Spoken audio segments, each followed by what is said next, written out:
Hello sir, good evening. This is me again, Kimberly Jane Simagataw, and this is my 19th day of OJT in my Food House and Kambingan Restaurant.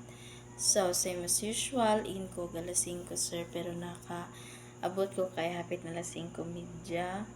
But then, naka-out masad ko karon kay kuan gyapon, hapit na alas 2 and ay tabo na sir kay buntag kay mingaw dili same atong naging adlaw na daghan ng customer. Mingaw siya taman jud alas 11, mga quarter to 12 or 11 gito siya sir nga nagsugod na kadagan-dagan ng customer, but dili ingon nga kusog kayo. And then walang pagbabago, manghinlo lang gihapon, mag-serve mo daw atog order, and then manilig sa sulod og sa gawas, mga arrange og trapo-trapo sa mga istante nga nana lang. So ato siya sir.